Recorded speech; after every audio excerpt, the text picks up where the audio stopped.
क्या national bank पर जुर्माना इमरान खान के दौरे रूस के सबब है?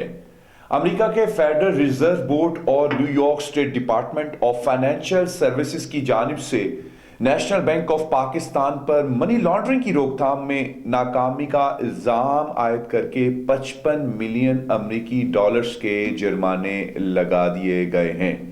अमेरिका के मना करने के बावजूद जब रूस ने यूक्रेन पर हमला कर दिया तो अमेरिका ने ना सिर्फ रूस पर कई इकसाम की पाबंदियां की हैं, बल्कि रूस की हमायत करने पर बेलारूस के 24 अरब पतियों और इदारों पर भी पाबंदियां आयद हो चुकी हैं। चीन चूंकि मुआशी तौर पर मजबूत है, लिहाजा अमेरिका ने चीन पर कोई पाबंदी आयद नहीं की, मगर रूस की जो हमायत करेगा नेटो ताकतें उसके ऊपर पाबंदी लगा देंगी। पाकिस्तान के ऊपर भी जनाब पाबंदी तो नहीं लगाई गई।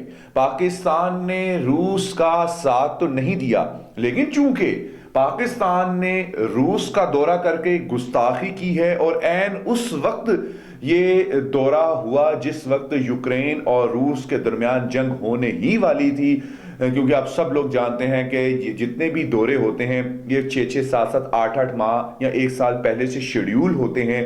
और चूंकि जंगी हालात थे और इमरान खान ने उधर जाकर भी यही कहा कि ये मुज़ाकरा टेबल टॉक के जरिए हल होने चाहिए, लेकिन अमेरिका को ये बात खुटकी और 2016 का केस निकाला और पाकिस्तान के ऊपर थोप दिया गया।